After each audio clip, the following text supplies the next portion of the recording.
name is Benedict. Call me Ben. Ben. Okay. Yeah, my company is like you see, it's a training company. We do training consultancy. Maybe a little bit background of what we do. All Hearts.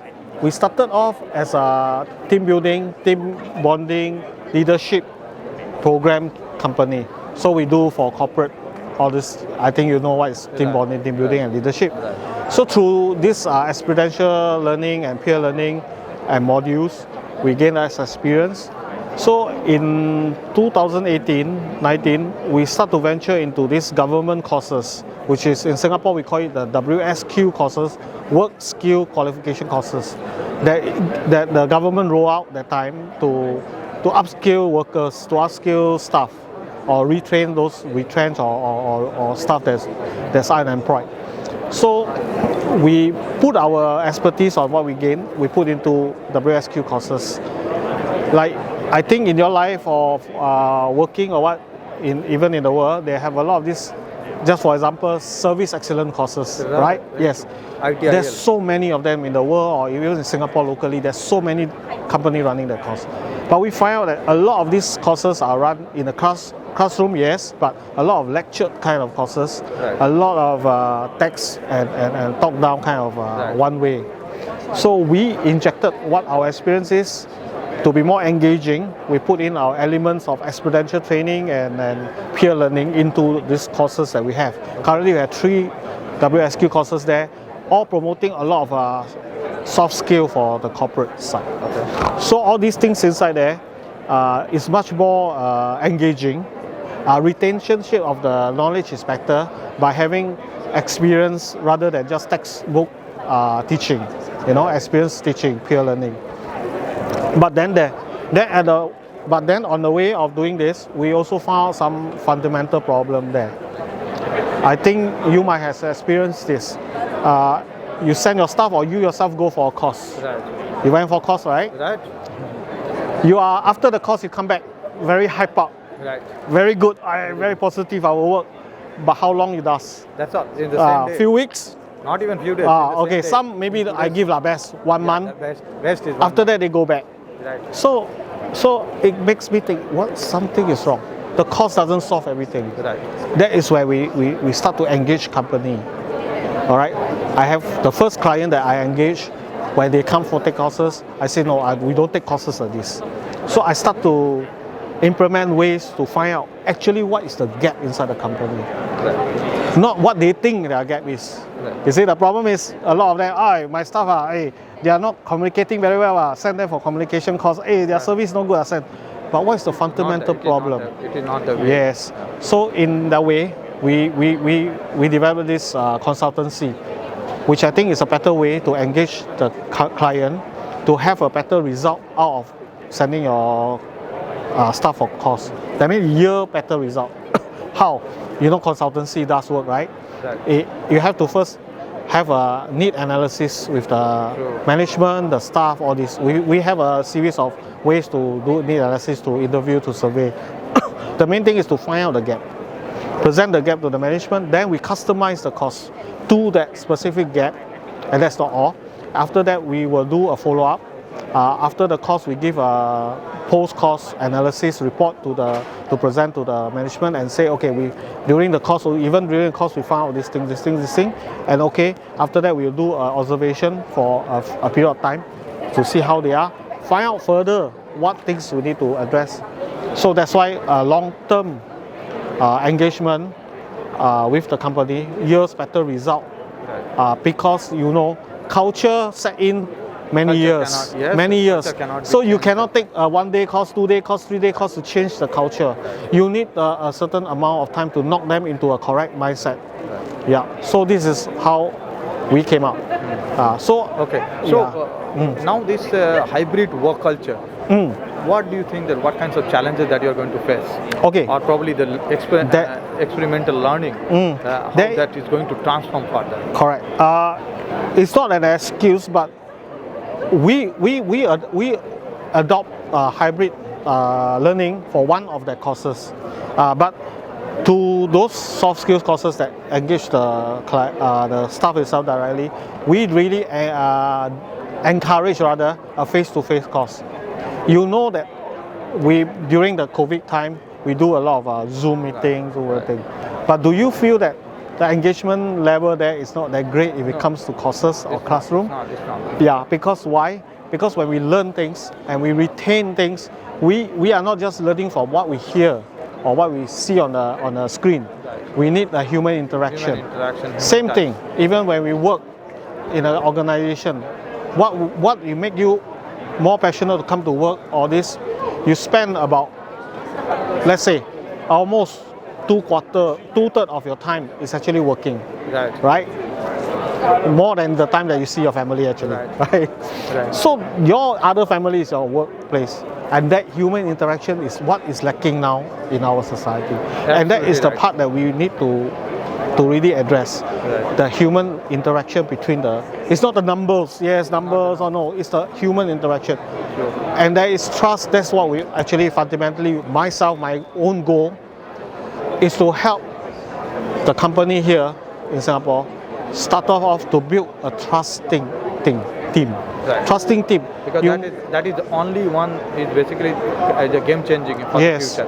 Because if your resources are not dedicated, I think you will not be able to get the outcome. Correct. The efficiency that you are looking for. And fundamentally, resources in a company is the people. Right? A number cannot help you in time of crisis. It's the people that can help you. People, right? So that is why through slowly, actually started last year, we are trying to do these things out for all the company, not looking at just how efficient your team is reaching the numbers. It is to understand that your people is the one that you are putting in charge of. You have to take care of them. Yeah. A leader. This is not my saying. It's one of those great writers who say this.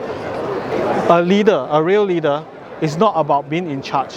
It's about taking care of those under your charge. And that is what we're trying to teach them also. It could be just a small leader of supervisor. So what is your future plan for next 5 years? Where you would like to be? Where I like to be? Okay, this is going to be long again. Not me personally, what I like to be, I want my company, organization. I like to, actually, honestly, in the long term, I don't wish my company to exist doing this thing again. By right, don't have to exist. Why this company or training exists? Because there is problem. There is problem fundamentally wrong with the way we run business here. That's why we existed. Right? In the long run, I hope we don't need to be here. Everybody able to perform well, looking after each other as a human being. We are social animal, right? So social animal, we are actually born to be helping each other. All right. Again, not my word. While writers say, okay, do you find that these few decades in the bookshelf always got self-help book, right? Self-help book. You find a lot of self-improvement book. How come don't help others book? True. Right. So this is the thing that we need to help others. Actually, you get more happiness, more satisfaction by helping others. True. You are right. This is what we want to promote. Start off from your workplace. Help your own team member, help your people that you are under charge with. And that's how you grow. And then you create trust. Trust is not a logical thing, but trust is a feeling. We have to build this. And then we can, blood, sweat and tears for your company. If you don't have that trust, they won't follow you. It will not survive. Yes, and the company when going down, they will not be there. So you see, end of the day, this is what we're trying to do. In the next 5 years, it's going to take maybe longer, but this is what we're trying to change, the mindset of doing business. Okay? We are able to see that in Singapore, the business mindset is different. It's not the traditional what we see outside Singapore. If you come to India, they are more focused on top line. Yes. Here the people are more focused on sustainability, where the people are focused on more on accountability, the social accountability, and those things. So we are slowly moving here. Yes, I hope that I hope India adopt this thing earlier, so you don't have to walk that path that a Western society walk that path. They walk and they pay a price for it. You look at how demoralized their workforce is. Right. It is a result. In the 70s, late 70s, a Harvard professor called Milton Friedman came out a theory. All right. Ultimate goal of a business is to maximize the profit within the bound of the law. That came out the shareholder supremacy theory, which did a lot of damage later on in our society. Capitalism and all those correct. Has come Came out. of that. Capitalism is the mindset of how shareholder supremacy that causes the problem now we have. Yes. Prior to that, if I don't know you're old enough to remember, before the 70s, in Asia area, we don't hear of things like retrenchment or layoff. Don't have. Right?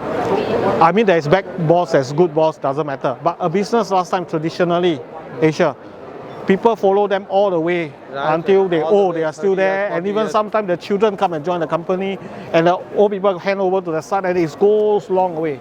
Right. But once this theory came in the 1890s, when the boom year is, they start the layoff and the layoff, all these these practices came to say Asia, and it affected a lot of people. Yes, during the security. How secure will you feel if you go to work thinking anytime your company will shoot you, cut you off?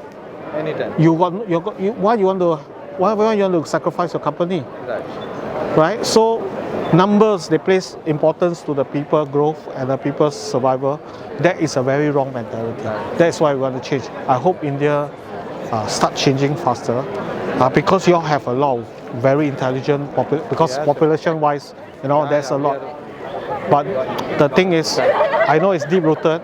The problem is deep rooted, and let's put aside political. But I think the culture, deep rootedness of the culture is there also. But we can change. It took 30 years for this to set in, the wrong mindset. We can turn it over back again to a much more healthier one. Now this is actually my cause, my just cause for myself, and hopefully for my company that I try to drive this on. Thank you so much. Thank you. Wish you good luck. Thanks. I wish you also. And we'll connect you over, we'll connect you over email. Okay. Sorry? I think I'll just